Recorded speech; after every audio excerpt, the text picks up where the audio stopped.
commencer. Merci à tous d'être venus. Alors, il y a beaucoup de têtes là que je connais et que je reconnais.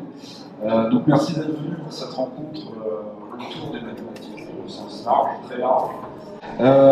Donc, deux auteurs qui vont nous présenter deux livres sur les mathématiques, ou autour des mathématiques. Le premier, donc, Cherche Racine de Jean Derbet aux éditions Élan Sud.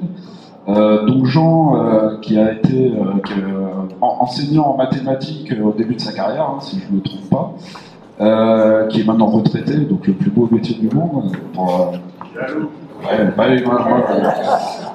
on m'en parle, mais je suis pas sûr un jour de. Mais bon, je vous dirai. Et donc, qui a écrit un livre un roman autour des mathématiques, mais pas que.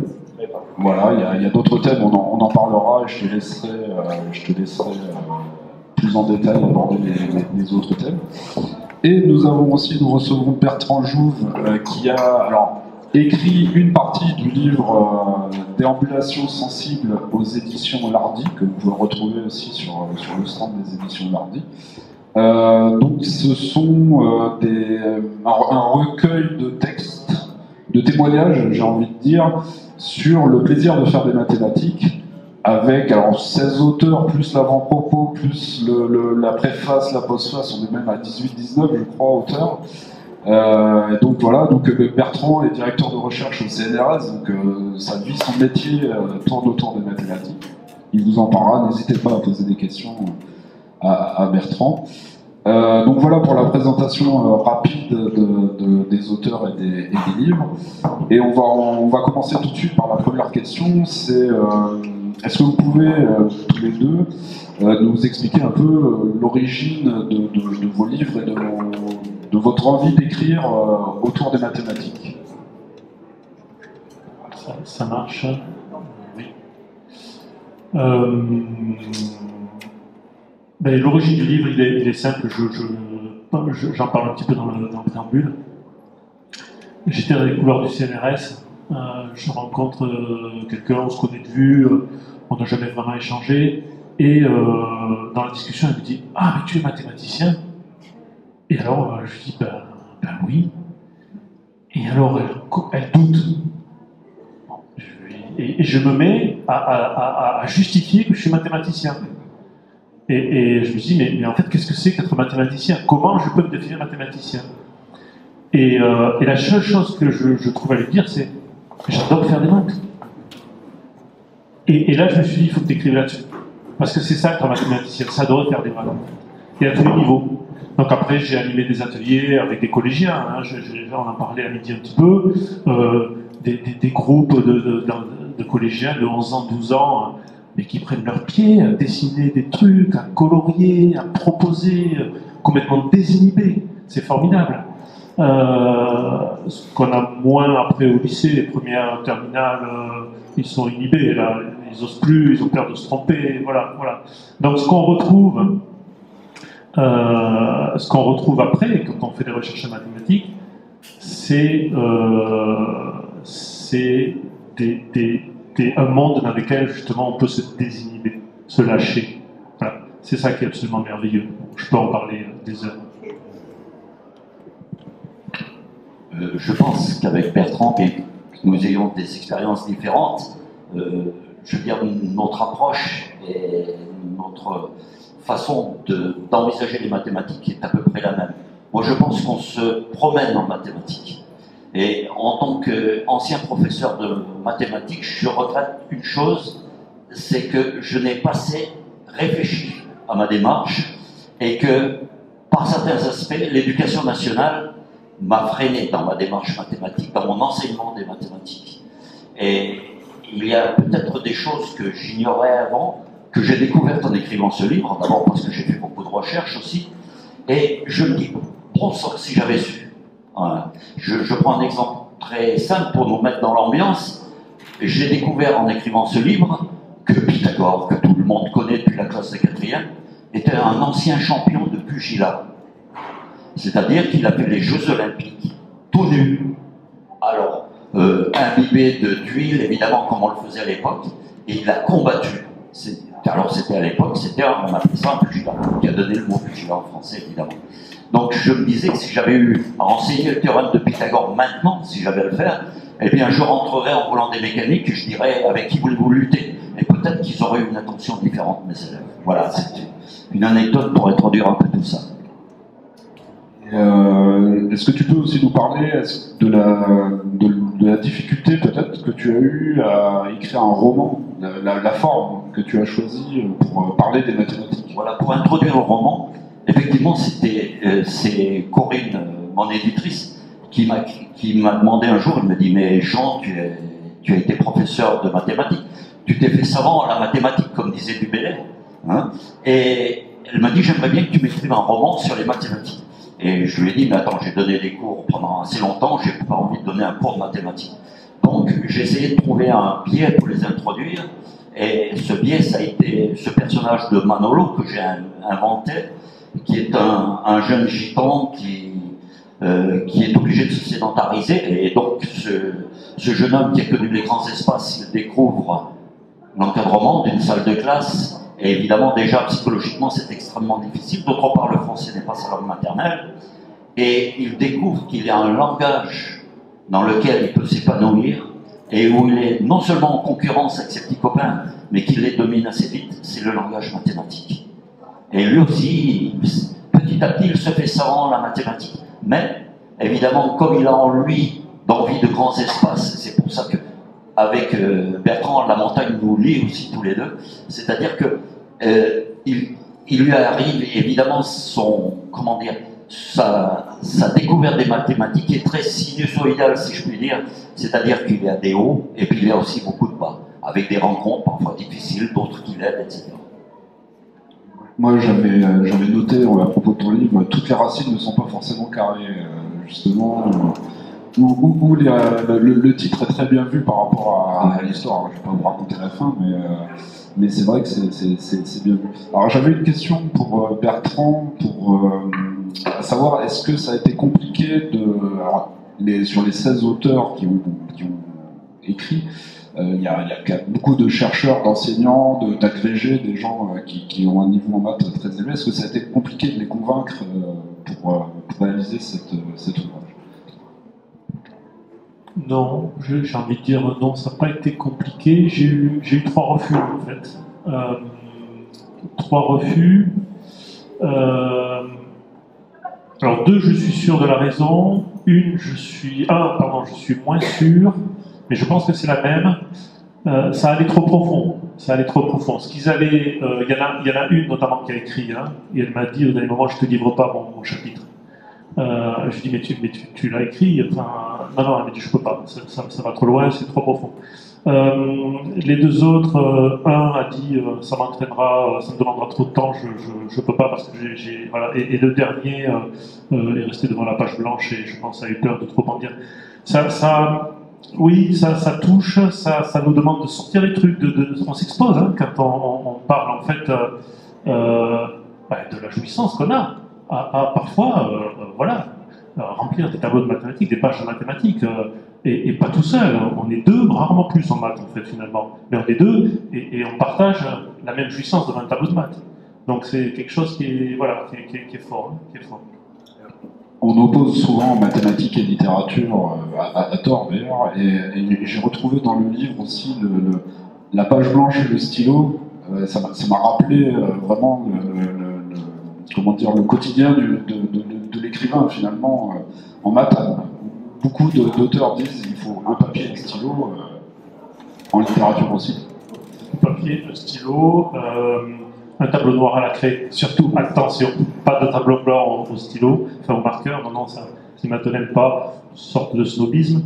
Il y a une autre façon de rapprocher littérature et mathématiques, et ça me permet de rendre hommage à Pierre Ozolski, qui était mon directeur de thèse, qui lui le premier m'a fait comprendre que les mathématiques devaient être belles en fait. Je me rappelle une anecdote, hein, il me dit non mais ça Bertrand, on ne peut pas le prendre, parce qu'on devait publier dans un papier dans un journal, et il me dit ça on ne peut pas le prendre, c'est pas joli quoi, c'est pas joli. Voilà. Donc on a retravaillé pour faire des choses effectivement plus esthétiques. Donc un autre moyen de rapprocher mathématiques et littérature, c'est l'Oulipo, ouverture Oulipo, ouvroir de littérature potentielle. Thank you. Et là, voilà, c'est Georges Perec, bon, c'est Pierre Zosté aussi que j'ai cité, c'est Raymond Queneau, c'est écrire sous contrainte, ça c'est aussi extraordinaire. La fameuse disparition. Donc ça tombe très bien. Voilà, la prochaine partie que j'avais noté la ressemblance entre vos deux livres, même si les formes sont vraiment très différentes. Alors moi je vous invite à vous procurer les deux livres. Vous avez 16 textes d'un côté et 16 chapitres de l'autre.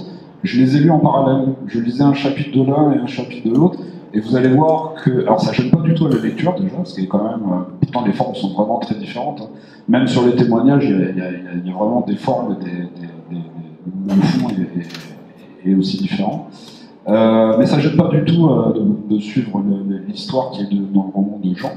Et j'ai trouvé un thème qui ressort beaucoup, c'est la beauté et la poésie des mathématiques qui ressortait de plusieurs textes de l'ouvrage collectif, mais aussi du roman de Jean. Et j'avais noté, je me suis dit, tiens, est-ce que les mathématiques, finalement, c'est pas une forme d'art comme une autre? Est-ce qu'on peut considérer les mathématiques aussi comme un art? Je ne sais pas si vous avez... J'avais noté quelques extraits, notamment, voilà, il y a l'auteur, c'est Julien Cozzi, je prononce bien, voilà, qui écrit « Je fais partie de ceux qui considèrent que les maths sont une forme d'art », donc là, c'est clair, et les réalisations des mathématiciens font partie à part entière de la culture de nos sociétés. Donc là, clairement, on voit que les mathématiques sont considérées comme par les mathématiciens, par certains peut-être, comme une forme d'art.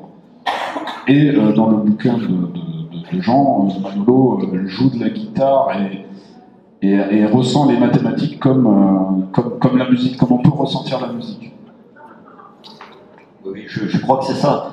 Pour ajouter sur ce que vient de dire Cédric à propos de l'ouvrage de Bertrand, j'ai même lu qu'un matheux, quelque part dans son livre, parlait d'orgasme. Hein, voilà. Moi, je voudrais enchaîner là-dessus parce qu'en vous disant simplement qu'une petite réflexion, peut-être certains le connaissent, de Georges Nominet, qui était un matheux, maths sup, maths spé, et puis très brillant en mathématiques, et puis qui était aussi un montagnard de très haut niveau, et qui, hélas, est mort à 26 ans dans la face nord de l'aiguille du Midi. Et il disait à peu près exactement: les mathématiques sont un univers particulier, comme en montagne. On est tellement bien là-haut, toute nouvelle ascension débouche sur un nouvel univers et de nouveaux engagements, comme en maths. Donc faire des maths, c'est s'engager. C'est-à-dire on entre en mathématiques. Je veux dire, on n'apprend pas les mathématiques, on entre en mathématiques. Et ils vous reçoivent dans la mesure où, eh bien, vous acceptez de vous laisser un petit peu quitter par elle de temps en temps. Et c'est vrai que vous pénétrez dans un nouvel univers. Et comme en montagne, c'est-à-dire quand vous avez résolu un problème, vous vous apercevez que ce problème débouche sur des tas d'autres voies que vous pouvez prendre, et il vous appartient de suivre ces voies. Voilà. Et à ce moment-là, votre imaginaire travaille, et vous pouvez aller très très loin, jusque de l'autre côté du miroir. Et c'est ça qui est extrêmement encourageant dans ce domaine-là. Là, tu me tends une perche sur maths et montagne. Vous êtes dans une phase, sur une phase un peu difficile. Vous galérez, rien ne s'enchaîne comme il faut, vous avez l'impression d'avoir pris la voie à l'envers. Enfin, c'est sûrement pas la bonne voie, vous êtes planté au départ. En maths, c'est pareil. Quand ça fonctionne pas, quand ça ne va pas fonctionner, c'est qu'on s'est planté au départ, on fait demi-tour, on prend un autre chemin. Et là, ça s'enchaîne, ça roule, tout va bien, tout va bien. Et quand tout va bien, probablement c'est que c'est le bon chemin, quoi. Voilà, et qu'on va arriver quelque part. Alors où on arrive, ça c'est la beauté, puisque c'était aussi ce thème-là. On ne sait pas exactement parfois où on va arriver, en fait. On découvre là où on arrive. Dans l'univers des mathématiques, j'explique ça un petit peu à un moment donné, on fait des sauts de puce. Les sauts de puce, c'est quoi? Vous arrivez à un moment donné à un endroit où vous pouvez utiliser une porte en fait qui vous permet de faire un saut de plus. Une porte, c'est quoi? C'est un théorème. Un théorème, quand vous avez des conditions qui sont vérifiées, il vous dit que vous pouvez directement aller à la conclusion. La conclusion du théorème, c'est quoi? C'est à l'autre endroit du monde des mathématiques. Donc vous faites un saut de plus directement de là où vous êtes et à l'autre endroit. Et vous repartez de cet endroit-là. Donc c'est en fait une torsion de l'espace mathématique. Hein. Le théorème, c'est une torsion de l'espace mathématique. Et ça, c'est absolument merveilleux. C'est-à-dire on est complètement ailleurs, on n'est pas dans le monde réel. Hein. On est là, en train de se balader dans un truc finalement où tout est possible. On ne sait pas ce qu'on va découvrir. Enfin voilà. Bon, c'est... Et donc, oui, par rapport à la beauté, il me semble que c'est ça qui est assez formidable. Et le lien avec la montagne, c'est aussi ces explorations. Voilà, ces explorations à tous les niveaux, hein, au niveau le plus bas comme au niveau le plus haut. Moi j'avais noté, j'avais cherché un peu des liens entre vous deux, montagnards, et les mathématiques, parce que c'était quand même assez troublant, en plus des ressemblances entre les deux livres. Et j'avais trouvé une phrase dans le livre de Jean, donc son personnage principal, Manolo, trouve le discours des mathématiques rassurant parce que franc et loyal. Et là je me suis dit, est-ce que c'est pas ça aussi le lien entre les mathématiques et la montagne? C'est-à-dire la montagne, elle est franche et loyale, on ne peut pas tricher avec les mathématiques et avec la montagne. Enfin, je ne sais pas ce que vous en pensez. On ne peut pas tricher avec les mathématiques et la montagne, c'est peut-être dans certains domaines encore pire, c'est-à-dire que si on triche, elle nous sanctionne, et la sanction est quelquefois extrême. Donc c'est ce qui est un peu... On tombe de moins haut en mathématiques. On tombe de moins haut, mais ça fait mal parfois. C'est aussi pareil. Je lisais aussi là, pendant il y a quelques secondes un discours de Bernard Bartagnan, qui était professeur de mathématiques, grimpeur de très haut niveau. C'est extraordinaire comment en montagne on trouve beaucoup de matheux. C'est-à-dire que moi j'en ai rencontré partout en montagne. Et on discute, on bavarde, et puis d'un seul coup on s'aperçoit qu'on a les mêmes centres d'intérêt en dehors de la montagne. C'est-à-dire qu'il y a vraiment une relation qui s'installe, qui est assez extraordinaire. Bernard disait, alors lui, il a eu la chance, il a survécu à ses aventures en montagne. Hein. On finit par le haut, une fois atteint le point de non-retour. On ose en s'exposant à une chute importante. Et le moment où on va réussir, où la voie devient royale, gomme les risques encourus. On est en plein dans les maths là. On se retrouve dans les deux cas, face à soi-même, le problème ayant servi de révélateur. Et j'ajoute, non seulement il a servi de révélateur, mais il nous engage vers de nouvelles aventures. Je veux dire qu'il n'y a jamais de fin, en quelque sorte. Et c'est assez extraordinaire. Et Bernard Nominet a ajouté peu de temps avant sa mort, les montagnards, s'ils ne meurent pas prématurément, meurent sages après avoir vécu fou. Alors peut-être que les matheux, c'est un peu pareil. Bon, juste sur franc et loyal. Oui, ben, en maths, il n'y a rien d'implicite, il n'y a pas d'implicite, en fait, tout est explicite. On doit tout expliciter. Et donc, oui, ben, il y a effectivement, il n'y a pas de surprise, il n'y a pas de traîtrise, en fait, dans les mathématiques. 1 plus 1, ça fait toujours 2. Non, ça ne fait pas toujours 2, mais quand ça ne fait pas 2, on sait pourquoi. Alors, un peu dans la même optique où, voilà, pour sortir des mathématiques en tant que science dure, bon, ça reste quand même une science dure, il y a aussi dans vos deux livres une dimension jeu, sport phisique, notamment un texte sur la danse, sur les vecteurs et la danse. Que je vous invite à lire parce qu'à l'expliquer, déjà, je n'ai pas forcément les compétences pour vous l'expliquer aussi bien que ce qu'il est. Et il est accessible. C'est-à-dire qu'il est quand même. Il y a une grosse partie de vulgarisation qui a été faite et qui est assez comment dire. C'est très agréable à lire. Et donc, ça, j'ai retrouvé ça aussi dans vos deux livres, c'est le côté jeu et plaisir qu'on peut avoir avec les mathématiques. Ce qui n'est pas forcément le premier sentiment qu'on ressent quand on vient à parler des mathématiques. Alors je ne sais pas si vous l'avez ressenti lors des enseignements que vous avez pu prodiguer ou recevoir, mais au quotidien, je ne sais pas. Enfin, Jean, toi qui as enseigné dans des conditions, peut-être, c'est vrai qu'on n'a pas forcément parlé Oui, j'ai enseigné à l'étranger aussi les mathématiques. Je crois que pour introduire une leçon de mathématiques, c'est très intéressant de passer par cet exemple-là. Je dis, je ne sais pas, alors, quelque chose de très simple. Vous avez peut-être entendu parler des identités remarquables, A plus B multiplié par A moins B, ça fait A2 moins B2. Et alors moi j'arrive en classe avant de parler des identités remarquables, je dis par exemple à certains de mes élèves, et je leur dis vous avez 10 secondes pour effectuer la multiplication en deux têtes. 63 multiplié par 57 par exemple. Hop, vous avez 10 secondes. J'attends le résultat. Ben, 63 par 57, c'est 60 plus 3 multiplié par 60 moins 3. C'est-à-dire 60 puissance 2, 3600, moins 3 puissance 2, 9. 3591. Voilà une façon d'introduire les identités remarquables. Voilà. Et à ce moment-là, vous avez attrapé votre auditoire. Et à ce moment-là, pour le développer, ben, vous voyez, les maths, c'est pas qu'un outil, c'est quelque chose qui fait rêver aussi. C'est quelque chose qui peut nous emmener très très loin. Et quand on avance en mathématiques, eh bien, on peut se permettre des tas de choses. C'est-à-dire, je pense à certains matheux qui reprennent les actions qui nous ont tous habités quand on était gamin, l'action d'Euclide, d'autres choses comme ça, et puis qui, partant de là, prennent le contre-pied, et puis ça débouche sur d'autres avantages, comme les nombres imaginaires, etc. Mais je ne veux pas développer tout ça. Bertrand est encore beaucoup plus compétent que moi dans ce domaine. Ça me fait penser à un exemple où je crois que c'est dans le recueil où si je vous demande de calculer 7% de 50 euros, c'est compliqué. 7% de 50 euros, ça fait combien? C'est pareil que 50% de 7 euros.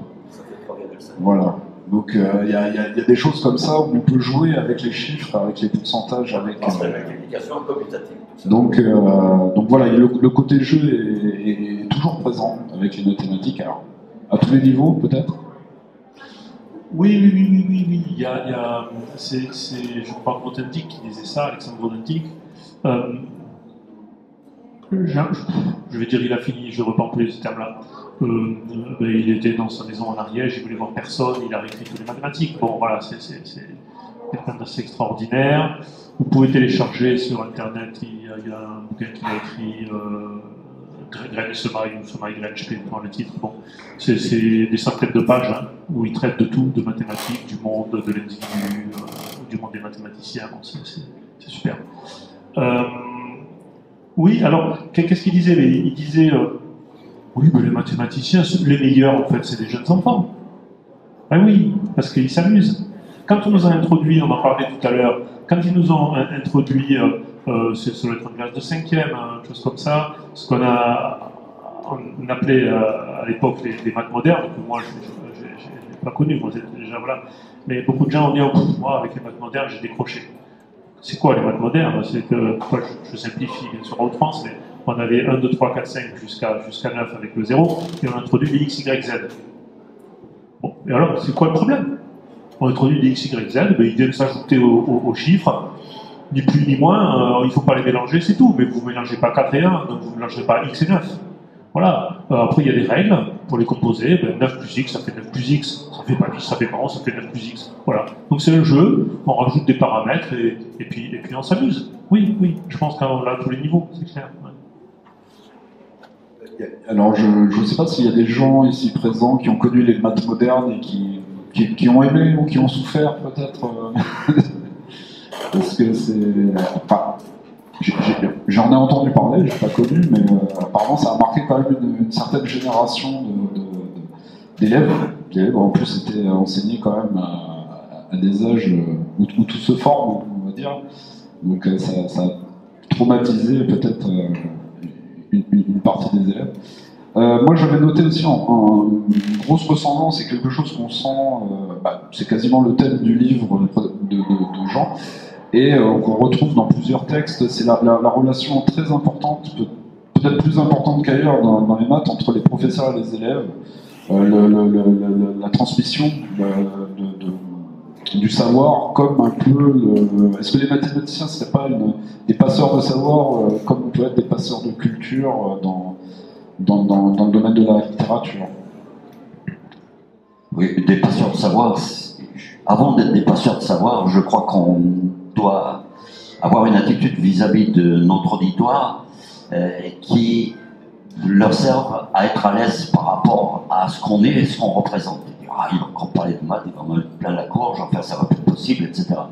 Et c'est pour ça qu'il faut absolument essayer de démystifier ça et faire de ces leçons de mathématiques une véritable aventure. Je veux dire, c'est une aventure au sens noble du terme. Et c'est vrai que dans le monde de l'éducation nationale, c'est pas toujours facile.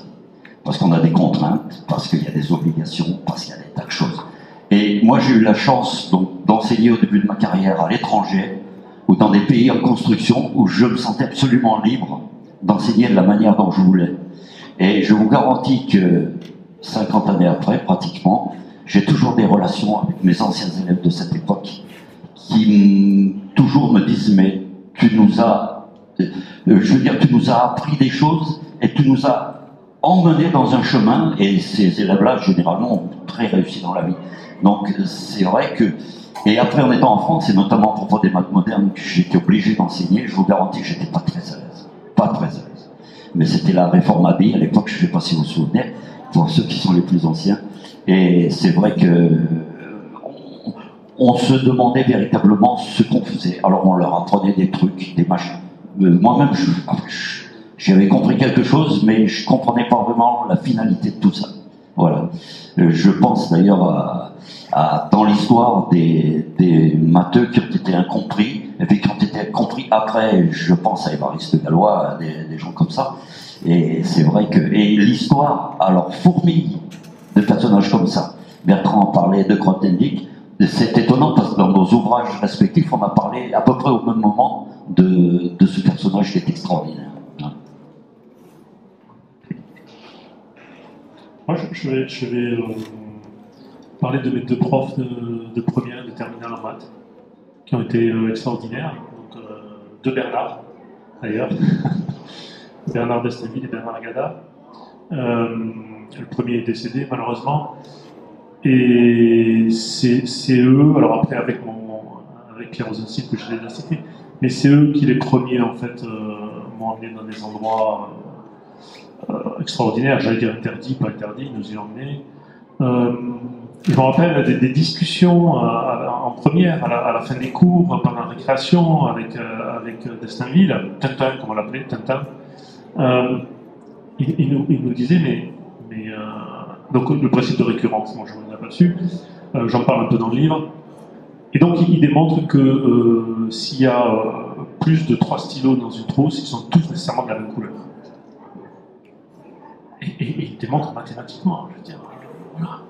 Et là, mais non, mais alors on est 2-3, mais ouais, preuve par l'exemple, c'est pas possible. Elle dit oui, mais moi je vous le démontre. Voilà. Et donc des discussions, c'est extraordinaire. Bon, évidemment, il y en a dans un moment donné, mais elle est cachée parce qu'on n'a pas tout explicité justement, hein, donc il faut tout écrire. Voilà. C'était formidable. Et en terminale, idem. Alors en terminale, bon, quelques-uns n'ont pas du tout aimé le prof là, mais bon, on s'est régalé avec lui. Voilà, il nous faisait entrer en fait dans ce monde-là, qui était superbe, et qui nous faisait apercevoir, il nous donnait des petites étincelles. Vous voyez jusqu'où vous pouvez aller, quoi. Voilà, des petites étincelles qui nous donnaient envie d'aller plus loin. Ça, c'est un truc de prof, si je peux me permettre cette remarque. C'est-à-dire, moi j'avais d'autres trucs par rapport à des élèves qui souhaitaient aller plus loin. C'est que quand je donnais un devoir, ce qu'on appelait les interrogations écrites à l'époque, il y avait toujours une partie du devoir, une petite question anodine, enfin, et qui exigeait de la part des élèves un niveau de réflexion qui était différent du niveau habituel. Et j'avais certains de mes élèves qui connaissaient mes trucs, qui au début de l'interrogation écrite, allaient vite voir la question que je leur avais posée à la fin, parce que, et quitte à négliger ce qui se passait avant, avoir une mauvaise note, mais réussir ce que je leur avais demandé de faire. Et c'était devenu pratiquement un jeu entre nous. Et pratiquement à plusieurs de mes cours, quand je commençais, je leur disais, je parlais par exemple des paradoxes, je parlais des conjectures, des choses extrêmement simples. Et d'ailleurs, moi j'en ai découvert une ou deux en lisant son livre. Mais c'est vrai que toutes ces curiosités-là, ces curiosités mathématiques, sont des portes ouvertes sur le rêve. Et il faut absolument qu'on en profite. Je veux dire, c'est dans cet art d'enseigner, vous savez, un bon prof, c'est aussi un bon comédien. Je veux dire, les deux ensemble, à la fois dans sa gestuelle, et puis dans la présence qu'il a, et dans l'échange qu'il sollicite vis-à-vis de son public. Alors c'est ce que j'ai essayé d'expliquer aussi dans mon livre, parce que Manolo, dans son itinéraire, eh bien, quand il rencontrait un prof qui lui convenait, entre guillemets, eh bien, évidemment, il s'épanouissait, il dépassait largement les limites qu'on lui proposait. Et puis, quand il y avait un prof qui était beaucoup plus réducteur, et évidemment, il se renfermait dans sa coquille, et son réflexe, c'était de se barrer, quoi. Il allait voir ailleurs s'il y était, parce que Manolo était pénible pour un prof de maths. C'est-à-dire qu'on lui donnait un bouquin de maths, au lieu de regarder la leçon qu'on faisait aujourd'hui, il allait vite voir ce qu'il y avait après. Parce que ce qu'il y avait après, ça l'intéressait. Parce que ce qu'il y avait après, c'était une curiosité. Parce que ce qu'il y avait après, c'était la découverte qu'il allait faire, lui. Voilà. Et c'est ça qui était extraordinaire. Et quand il rencontrait un prof qui lui disait « Non, Manolo, tu fais exactement ce que je te dis de faire. » Et là, évidemment, il se renfermait comme une coquille. Et son réflexe, c'était de se sauver. L'école buissonnière. Voilà, évidemment. Et c'est un peu ce que je décris ça. Et ce gamin autodidacte, eh bien, il avait besoin de références de temps en temps. Et donc, le hasard a fait qu'il a rencontré un vieux prof, un peu grognon, un peu pénible, mais avec qui il avait une vraie connivence. Donc, ce qui lui a permis de surmonter tous les obstacles. Voilà. Et d'ailleurs, on retrouve aussi dans ton livre, à travers Manolo, des choses qu'on retrouve aussi dans le livre de Bertrand. C'est-à-dire que Manolo, au début, il a un peu de mal à parler, même. Vraiment, quand il est tout petit, ça commence, il est tout petit, et les mathématiques lui permettent de s'ouvrir aux autres et de participer, de faire autre chose que rien, en fait. Puisqu'il est... Pardon, parce que là, il était sur du solide. Il était sur du solide. Le langage, la parole, c'est toujours très ambigu. Moi, j'essayais avec mes élèves simplement une petite expérience en début d'année scolaire. Je leur disais, dessinez-moi une maison. Et après, je leur faisais voir leur dessin. Il n'y en avait pas un dessin qui ressemblait à un autre. Je dis là, voilà, vous êtes sur l'ambiguïté des mots, vous. Je dis en maths, c'est pas du tout ça. C'est autre chose. On est du solide, on est sur du concret. Et on avance. Voilà. Est-ce que tous les matheux dessineraient la même maison? Non. Je sais pas. Je sais pas. Oui, oui. Non, ce serait intéressant de tenter l'expérience. Allez-y, dessinez. Alors, ça tombe très bien qu'on aborde ce sujet. J'avais noté aussi, en ressemblance dans vos deux livres, les mathématiques en tant que langage universel. Parce que c'est vrai que vous pouvez ne pas parler une langue, quand vous lisez une équation, elle s'écrit de la même façon dans toutes les langues. Et donc j'avais noté, alors je ne sais plus dans quel livre, peut-être vous allez me le dire, les lois de la nature sont écrites dans le langage des mathématiques, de Galilée. Alors je sais, c'est pas toi Jean? Donc ça doit être dans... de Cardan, de Tartaglia, mais... c'est peut-être le chapitre de Mathieu. J'ai pas noté la référence. Mais... Oui, alors moi j'aurais pas envie de l'aborder par cette entrée-là. Hein, ce que tu veux. Mais oui, alors, c'est clairement un langage, au sens où on a des signes, des symboles avec des règles entre ces symboles-là. Et c'est un langage qui est nécessaire pour accéder à ce monde qui n'est pas accessible avec le langage courant, parce que comme disait Jean, en fait, il y a des ambiguïtés de langage courant, qui ne permet pas d'accéder à ce monde-là. Et en même temps, c'est une grande question philosophique, j'en sais rien.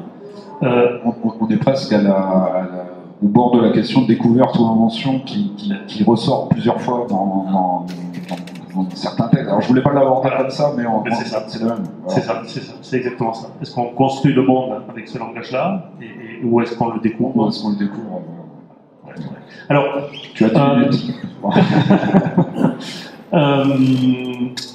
Alors, je vais juste l'aborder par un point quand même qui est super important. Quand vous écrivez un papier de mathématiques, le choix des lettres, le choix des symboles est fondamental. Ça fera que votre papier sera compréhensible ou incompréhensible. Vous employez, pour tous les objets qui se ressemblent, des capitales majuscules. Pour des autres, des lettres grecques minuscules. Des lettres latines minuscules, ça a un sens. Ça veut dire que chaque fois que je vais rencontrer une capitale majuscule, ça sera un objet qui sera un peu du même style que celui que j'ai rencontré avant. Donc ça aide à comprendre en fait tout ce qu'il y a derrière. Et à certains moments, en fait, on est bloqué on ne peut plus avancer.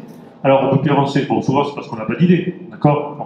Mais des fois aussi parce qu'on n'a pas le véhicule langagier qui nous permet d'aller plus loin. Cet objet-là, ce truc-là, il faut que je l'appelle, je lui donne parce que j'ai besoin ensuite de le mettre dans des équations, pour le faire avancer, voilà, parce qu'il est vivant en fait, hein. Clotilde Fermagnan, les objets mathématiques ont-ils une âme? Oui, bien sûr, ils sont vivants, donc il faut les faire vivre. Et donc pour ça, il faut leur donner corps. Leur donner corps, c'est les appeler. Donc je vais l'appeler X, Y, ce qu'on veut. Tu as quelque chose à dire là-dessus? Moi j'ai fait un peu le tour des ressemblances entre vos deux livres. Je ne sais pas s'il y a des questions, peut-être. Ce serait intéressant qu'il y ait des retours par rapport à tout ça, si tant est qu'on puisse répondre aux questions.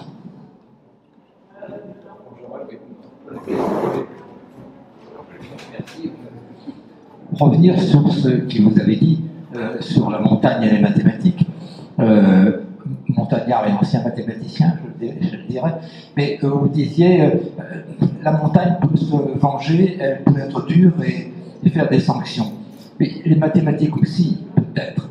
Rappelons que le grand Georges Cantor est mort dans un hôpital psychiatrique, le grand Kurt Gödel est mort d'inanition parce qu'il avait peur qu'on l'empoisonne, Alexandre Mortenic, et beaucoup aussi ont souffert de ce contact brutal. Et une des grandes questions de Bertrand Russell, c'était est-ce qu'ils étaient géniaux parce qu'ils étaient fous, ou est-ce qu'ils sont devenus fous parce que les mathématiques les ont intoxiqués, comme on peut. Donc, on pose cette question. Est-ce qu'il y a un danger? Vous pensez qu'il y a un danger à faire beaucoup de mathématiques, en particulier à s'attaquer à l'équivalent de l'ouverture d'une voie dangereuse? Moi, il me semble que le danger est double. Alors, il résulte d'abord de l'environnement, c'est-à-dire si on se réfère à l'histoire des mathématiques, si on pense à certains mathématiciens célèbres, pour qui ça s'est mal terminé. Je veux parler de Lipati, je veux parler de Giordano Bruno, je veux parler de Tartaglia, qui a pris un épée sur la tronche par les troupes de Louis XII à Brest, en Italie. Même Descartes s'est un peu mélangé les pédales à un moment donné quand il a parlé d'imaginaire, parce qu'il a dit c'est une offense faite à Dieu, il ne faut pas y toucher. Voilà. Archimède. Et Archimède, évidemment. Et donc, et ça c'est le premier danger. Giordano Bruno, qui, pour pas se déjuger, au bout de 8 ans de procès, a été brûlé en place publique en l'an 1600, bien sûr. Et puis maintenant, quant à le revers de la médaille, peut-être que c'est la même chose quand on a des passions et qu'on s'adonne à cette passion d'une manière inconsidérée.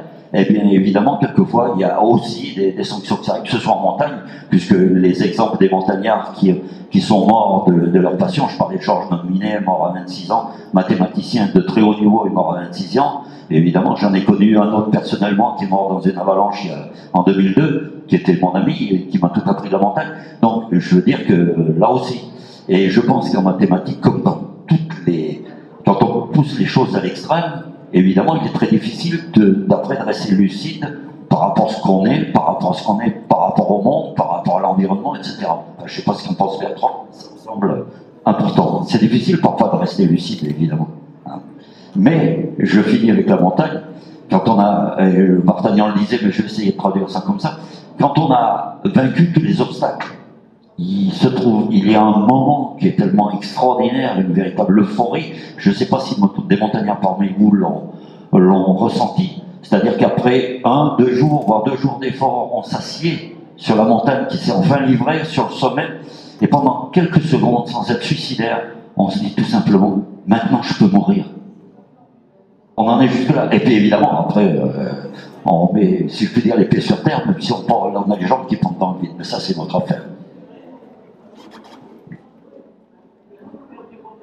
Ouais, on aurait envie de raconter des histoires de montagne. Ah oui. On a vraiment envie. Du coup, j'hésite. Bon, je sais pas, peut-être je finis mon petit chapitre là, et je cite donc Pierre Rosassis, que j'ai déjà cité, hein, donc en directeur de thèse. Et un jour il dit rappelez-vous que si un mathématicien paraît parfois un peu ailleurs, il ne faut pas lui en vouloir, car le mathématicien est rappelé à son problème comme le fumeur est rappelé à sa cigarette. En fait, quand vous êtes sur un problème de maths, ben, c'est jour et nuit, 24 sur 24, c'est jour sur 7, en fait ça vous obsède, vous y pensez tout le temps en montant dans le bus, en prenant le vélo, même en partant en montagne, hein, tu l'as, il est là, et voilà. Donc oui, ça peut rendre un peu dingue parfois. Donc il faut lâcher, il faut arriver à lâcher. C'est pas facile. Pourquoi c'est pas facile de lâcher? Parce qu'en fait vous n'êtes jamais bloqué, finalement. Parce que si ça ne fonctionne pas, vous, comme disait encore Pierre, vous retournez le problème comme une chaussette, vous regardez de l'autre côté, clac, vous repartez à un endroit, et puis ça ne marche pas, clac, vous retournez encore, clac, voilà. Donc en fait, on n'arrête pas, on tourne. Nous, on a arrêté avec un collègue, on a bossé, je pense, 4 ou 5 ans sur la question de la réalisation de double diamant, quand je passe. On s'est arrêté parce qu'on devenait fou. Ah oui, on s'est arrêté parce qu'on devenait fou. On ne pensait qu'à ça. On se voyait une fois par semaine, pendant une après-midi, pendant 4 heures. On s'est dit, là, on arrête. On n'a rien publié sur le truc. On a passé 4 ans dessus, pas à temps plein, mais 4 ans dessus. Ouais, c'était trop obsédant. On a laissé tomber. Et après, on a appris que la personne qui avait travaillé dessus, qui avait publié le papier, il a arrêté aussi. Il n'avait pas publié tous ses résultats, il a arrêté. Ouais, ça rendait dingue. Trop dangereux, ouais. Ce que vous dites là me fait évidemment penser au film Le Théorème de Marguerite pour l'addiction et le chemin, en fait. Elle cherche un chemin. Alors moi, ma culture mathématique s'arrête à des démonstrations en quelques dizaines de lignes. Donc c'est pas des hectomètres carrés de tableau noir remplis à la craie, donc loin de là. Mais on la voit s'acharner, cette Marguerite, sur une démonstration qui la ronge, qui la fait passer par tous les états. Donc c'est un film que je conseille à tout le monde parce qu'il est quand même grand public et récent et magnifique. Je rajouterais qu'il y a 7 personnes de Jean Parfait, les autres sont droitiers. Il y a 7% de Jean Parfait, les autres sont droitiers. Suivez mon regard.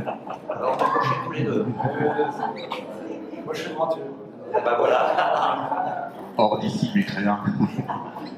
Comment se fait-il qu'il y ait tant de médailles Fields françaises attribuées à des Français? Est-ce qu'il y a une génétique? Est-ce qu'il y a une école? Est-ce qu'il y a une...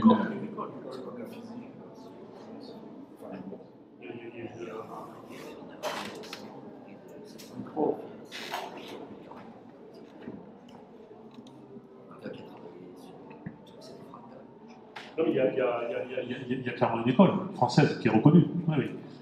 Dans le monde et qui œuvre toujours, oui, qui est reconnue. Tout à fait. Et pour l'anecdote, l'absence de prix Nobel. Pardon? L'absence de prix Nobel, à part pour l'anecdote. Oh là là. C'est pas vraiment. C'est l'histoire de femme, oui, l'absence de prix Nobel. Vas-y. Moi, j'avais une question, enfin plutôt une impression.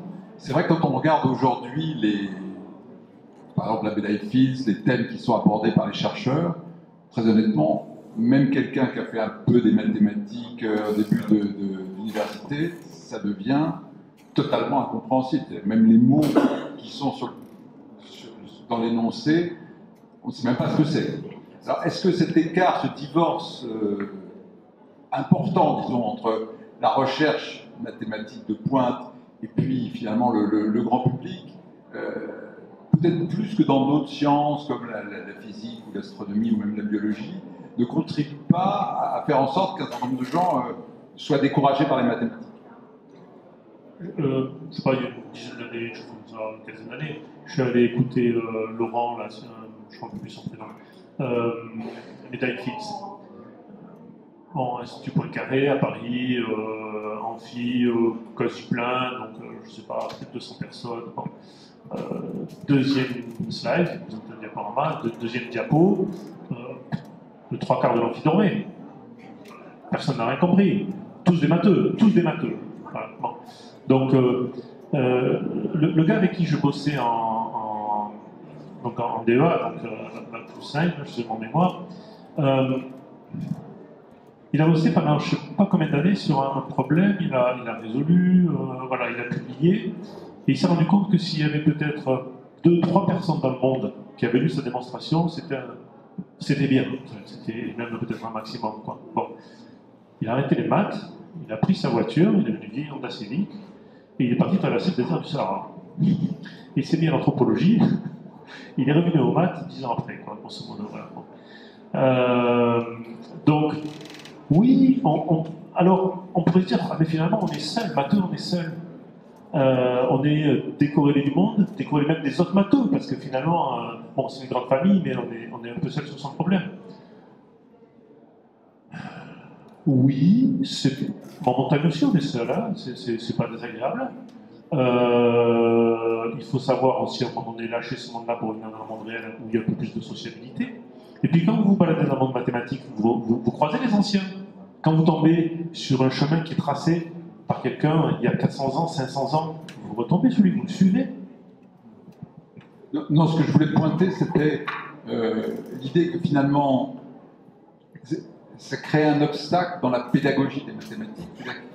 Pour des élèves qui se lancent dans les mathématiques, que ce soit au collège ou au lycée, le modèle de référence, il est devenu tellement abstrait, tellement lointain, avec un vocabulaire qui est tellement éloigné du nôtre, que ça peut avoir, me semble-t-il, un effet décourageant sur des élèves qui abordent ce chemin des mathématiques. Alors juste, par ma petite expérience, j'ai travaillé dans des domaines différents, comme la géologie, le département de physique, de chimie, et à l'étranger en France. Je pourrais dire ça de toutes les matières. Donc c'est au bout d'un moment, et c'est même hallucinant quand vous côtoyez des chercheurs de se rendre compte que des fois, même entre eux, ils ont du mal à se comprendre, ce que tu disais tout à l'heure. Il y a sur des présentations, juste des simples présentations, des gens qui travaillent ensemble tous les jours, des fois ils ne se comprennent pas forcément, c'est tellement pointu, tellement précis qu'il y a quelques personnes au monde qui travaillent sur ces sujets-là et qui peuvent échanger entre elles. Peut-être juste un dernier mot. Dans le cas de la physique, de la biologie ou de la chimie, à un moment donné, ça aboutit à quelque chose de concret, que ce soit un laser, la découverte de l'ADN, une mutation génétique, etc. Dans le cas des maths, alors, les ça aboutit applications, sur un objet qui est complètement abstrait. là je vais laisser Bertrand parler des applications sur les mathématiques. Je veux juste dire au passage que les mathématiques parfois sont d'une hardiesse inconsidérée.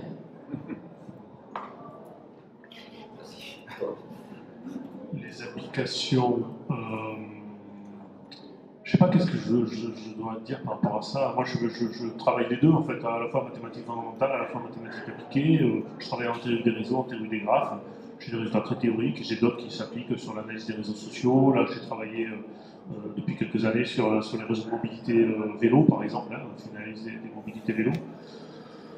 Bon, alors après, bien sûr, ce qu'on va utiliser dans l'application est parfois très loin. On va utiliser les premiers résultats les plus simples. La théorie complètement avancée, peut-être qu'on ne va pas l'utiliser. Mais à la base du laser, il y a des maths. À la base du laser, il y a des maths. Donc, voilà, on ne le dit pas, c'est tout. Mais elles sont là. Toujours dans l'analogie avec la montagne, vous avez parlé d'un chemin qui a été exploré par une personne et que peut-être 3 autres dans le monde avaient réussi à suivre ce chemin. Ça me fait penser à l'Everest. Maintenant, il y a des milliers de personnes, il faut mettre un péage à l'entrée pour autoriser les gens à monter. Est-ce qu'on aura la chance d'avoir la même chose dans ce chemin mathématique qui, pour le moment, est tellement peu emprunté? On peut parler d'intelligence artificielle, on va déboucher.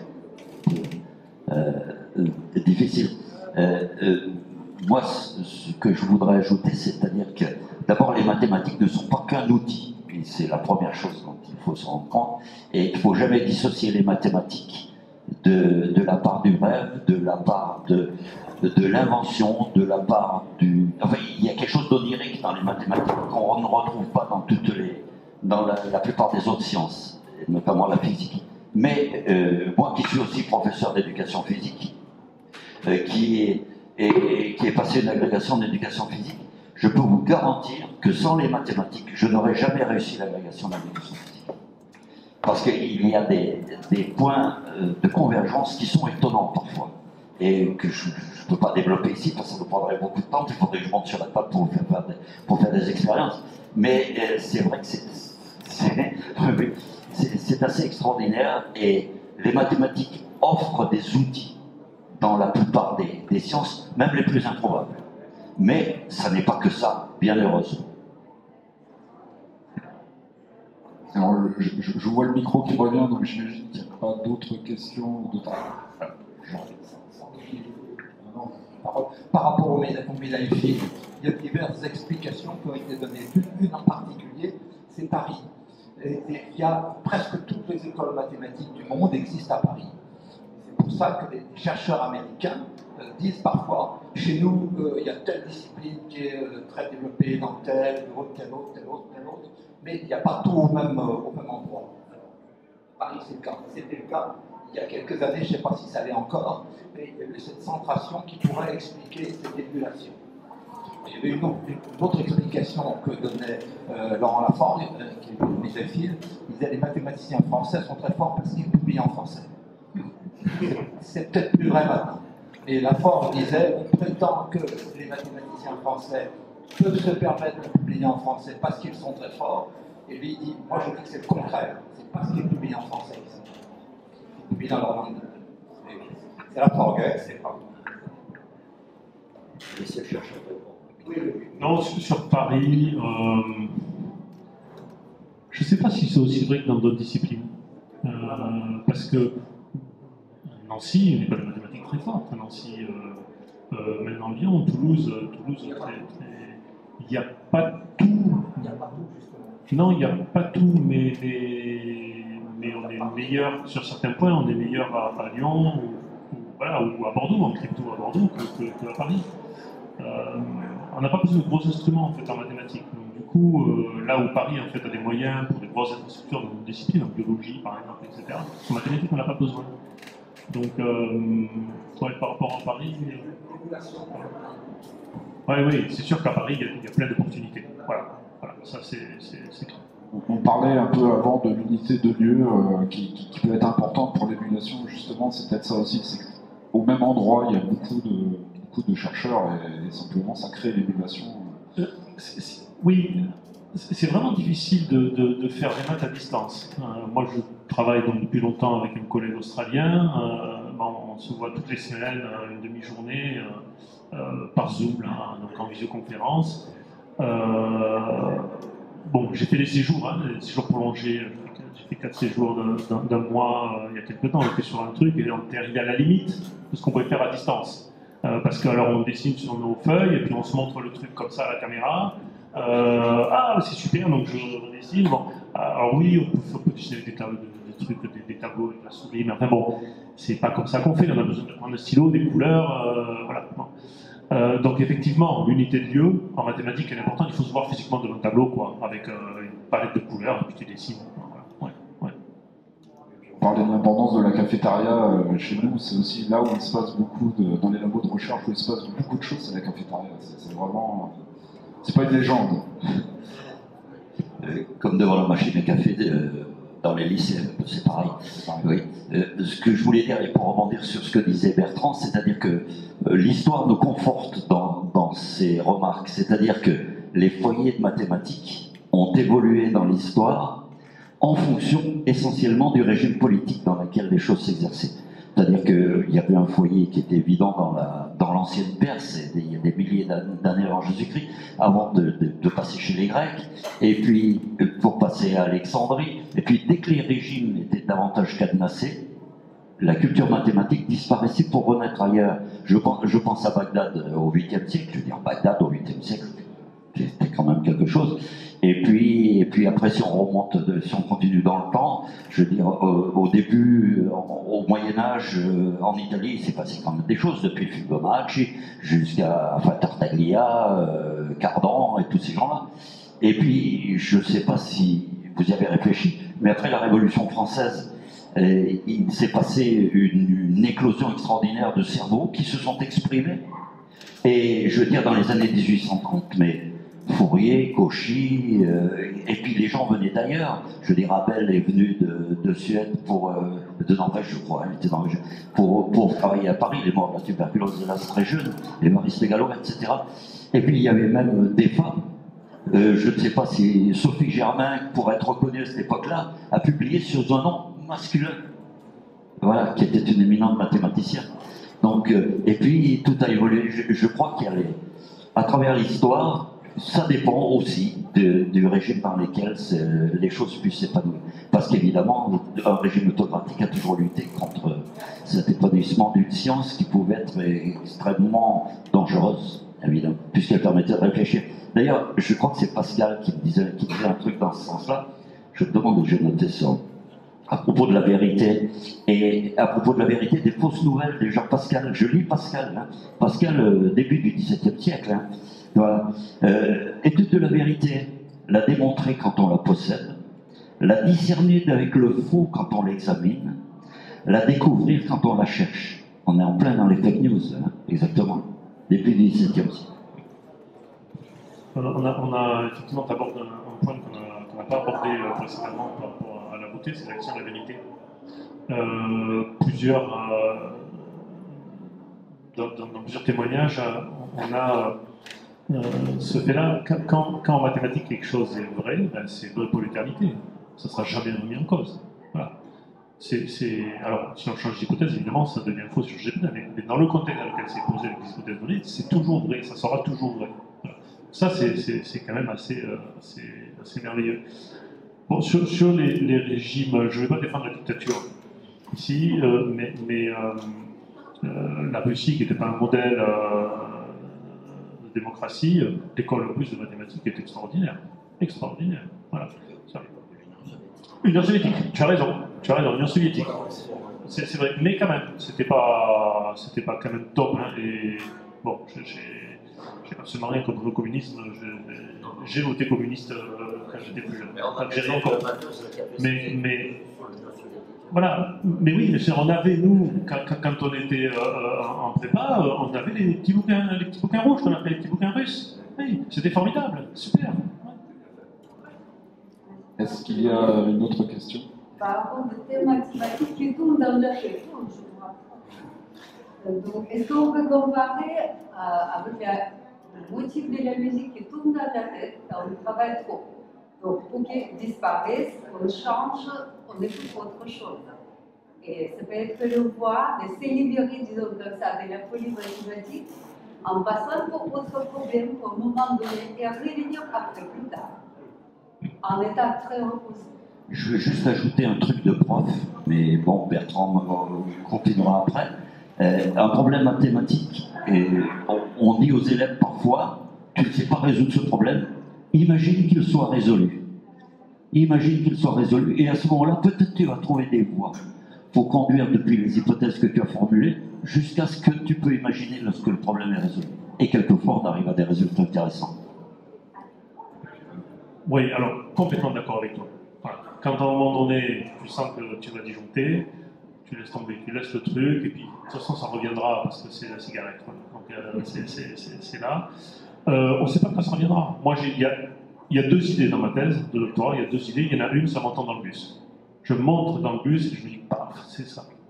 Alors là, il ne faut pas l'oublier. Il faut, dessus, tu t'assois, tu notes vite, parce qu'après, tu oublies. Ouais, parce que ça part. Voilà. L'écriture, c'est pareil.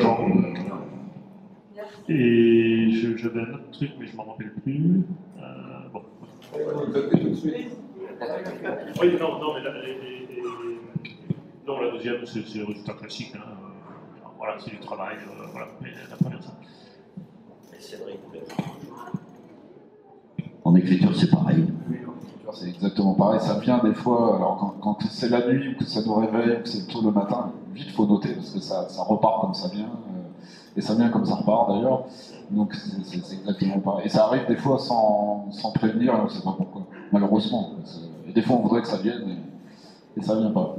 Je parle de l'écriture. Surtout ne pas insister quand ça ne vient pas. Parce qu'à ce moment-là, si on insiste et qu'on fait des choses en maths, c'est pareil. Et qu'on écrive quand c'est pas venu et qu'on insiste. Et quand on relit les choses à plat et qu'on les relit après, on s'aperçoit que c'est très très mauvais.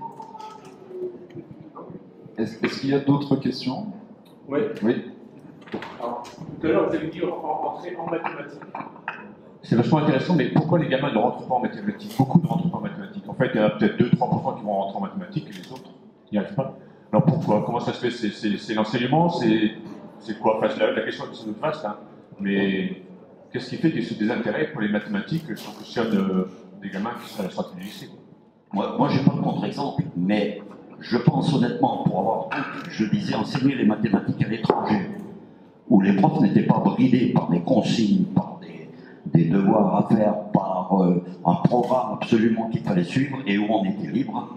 Et je peux vous garantir que j'en ai encore des témoignages actuels, qu'il y a beaucoup d'élèves à ce moment-là qui sont entrés en mathématiques.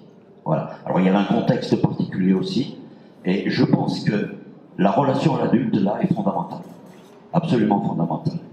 Et donc, les profs dans ce domaine-là ont une lourde responsabilité. Je ne prétends pas avoir réussi tout le temps. C'est-à-dire certains de mes élèves ne sont jamais rentrés en mathématiques. J'en ai rencontré par la suite, alors si je peux me permettre de donner un exemple personnel, j'étais en fin de carrière prof d'éducation physique, et je me gardais bien, et j'intervenais à l'université aussi, et je me gardais bien de dire à mes élèves que je suis un ancien prof de maths.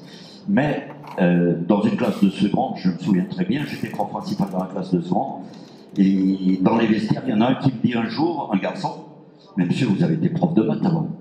Et monsieur, votre prof de maths, il est nul. Enfin, vous voulez pas nous expliquer ça? Alors je dis, mais les gars, c'est facile. Alors il y avait un contexte particulier. Le vestiaire, les mecs qui se changent. Bon, il y avait des relations qui s'installaient qui étaient vraiment particulières. Et je leur ai expliqué. Mais c'est ça, c'est si facile. Et à partir de ce moment-là, les filles qui étaient dans un vestiaire à part, évidemment une fois habillées, venaient dans le vestiaire des garçons et on faisait 10 minutes de mathématiques dans le vestiaire. Et je leur avais dit, surtout vous dites rien à ma collègue, hein, parce que je vous dis, voilà un exemple, alors c'est très concret, je ne dis pas que j'ai réussi quelque chose, je dis qu'il y a une relation qui s'installe, et à partir du moment où il y a une relation de confiance, d'abord il y a une écoute qui est différente, et le prof DPS en ce sens-là, on l'écoute davantage, parce qu'on fait des efforts ensemble, parce qu'on est sûr du physique, parce qu'il se passe des choses, et à ce moment-là, on ne dissocie plus le prof de maths, il fait partie de la vie, il fait partie du monde qui nous entoure. Et à ce moment-là, l'écoute est différente. Ça peut être une des explications, mais évidemment, ça n'a rien de... c'est pas une vérité, certainement pas une vérité mathématique. Je crois que c'est dans ton bouquin, donc Manolo, il n'aime pas qu'on y impose des choses. C'est ça? Ouais. C'est pour ça qu'il vient aux mathématiques. Ben oui, les mathématiques, c'est la liberté. Et le problème à l'école, c'est qu'on t'impose par où tu dois rentrer. Ça va pas. Il y a une opposition entre la liberté que doivent être les mathématiques, ce monde-là, et la contrainte qu'on impose à l'école. Donc pour moi, c'est un problème pédagogique. Il faut arriver, en fait, à donner l'étendue des possibilités pour entrer dans le monde mathématique. Il faut que l'élève soit libre de rentrer par où il veut, en fait. Pas par là où on lui dit qu'il faut rentrer. C'est en ce sens que les petits jeux mathématiques qu'on introduit à un moment-là et qui intéressent différents thèmes, eh bien, ça peut permettre de réussir une porte d'entrée. Et puis, ils se régalent dans ce truc-là. Et puis, les curiosités mathématiques, enfin, je veux dire, dès qu'on creuse un peu, on a trouvé qui sont enfantines. Enfin, je veux dire, la table de multiplication 39 qu'on a sur les doigts, il y a des tas d'instituteurs qui ne la connaissent pas. Enfin, je sais rien, je ne sais pas si vous la connaissez. C'est extrêmement simple. Ça va être compliqué avec ces micros. C'est la table de 7. J'ai 10 doigts, la table de 9, hein, j'ai 10 doigts. Voilà. Je veux savoir, par exemple, combien font 4 multiplié par 9. Donc je le fais face à vous. Je cache mon 4e doigt, c'est celui-là, j'aurais pu en choisir un autre. Et je lis à gauche 3 et de l'autre côté 6, 36, 4 fois 9, 36. Je cache le. Alors celui-là, c'est le 7e. Le 7e doigt. Et je lis donc 7 fois 9, 6, 3, 63. Un instituteur qui dit ça à ses élèves. Je dis, les gars, mais c'est un jeu. Voilà. Et il y a des tas de trucs comme ça. Alors, quelquefois, c'est un peu plus sophistiqué que le développement décimal illimité de la division par 7 qui se termine toujours de la même façon, qui se déroule toujours de la même façon. Enfin, et puis les tables de multiplication. Enfin, c'est quand même extraordinaire de les apprendre une après l'autre sans faire de lien entre elles. Je veux dire, la table de 4, eh ben, c'est la table de 2 un peu améliorée. La table de 8, pareil. La table de 9, c'est 3. Enfin, c'est la table de 3. Je veux dire, il n'y a que la table de 7 qui est un peu riche. Est-ce qu'il y a d'autres questions? Parce que le temps passe. Juste une question. Est-ce qu'il n'y a pas de peur génétique devant la mathématique qui en fait pas dès les parents jusqu'aux enfants, oh mathématiques, oh mon Dieu, c'est difficile. Et les enfants, ils ont peur déjà avant de commencer. Presque culturel, alors, plus que génétique. Moi, j'ai Surtout, il ne faut pas dire à son gamin « Ah non, mais moi je ne peux pas t'aider en maths, j'ai jamais rien compris. » Parce qu'alors là, parce que pour le gamin, les parents c'est le modèle. Voilà. Donc s'il n'a jamais rien compris, bon, on ne comprendra jamais rien. Vraiment, surtout pas. Vous imaginez les journalistes aujourd'hui, c'est-à-dire qu'on se fait mousser en disant « Moi j'ai été nul en maths. » Je veux dire, mais je n'ai jamais rien compris à la règle de 3. Enfin, c'est ahurissant. Où il y a des adjectifs qui passent dans le langage courant. On parle d'exponentiel, par exemple. Aujourd'hui, ils n'ont que cet adjectif. Mais si la pandémie avait été exponentielle au moment du Covid, on serait tous morts. Il y aurait beaucoup plus de chaises vides. Il y aurait plus de chaises vides. Mais c'est ahurissant d'entendre des propos comme ça. Moi, je prends ma photo, puis je la jette sur la télévision.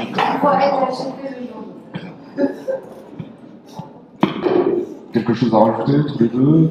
D'autres questions? Non, c'est bon. Alors, on va s'arrêter là, malheureusement, parce qu'on aurait pu en parler encore pendant longtemps.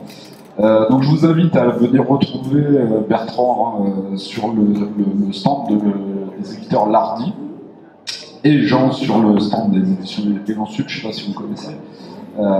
Et aussi, d'ailleurs, Bruno Albero qui a un livre sur Évariste Galois. Voilà, donc le livre est consacré à Évariste. Je ne l'ai pas lu. Il paraît que c'est Léonard Euler qui parle de. Euler? Oui, il y a plein d'humour sur les femmes, notamment il aurait tiré une balle de manière très très précise pour que quelques années plus tard ça tue Évariste Galois. Ah oui, d'accord. Mais pourtant, Euler, les noms imaginaires, c'est Euler. Hein. Puissance de Galmoison, c'est Euler. Et puis Euler était aveugle et il connaissait par exemple tous des textes grecs par cœur. Il était capable de les réciter par cœur. C'est Chuck Norris. Comment? Chuck Norris. Voilà, donc merci de nous avoir écoutés, d'avoir posé les questions. Et n'hésitez pas à aller le retrouver sur le centre pour continuer la discussion, poser d'autres questions.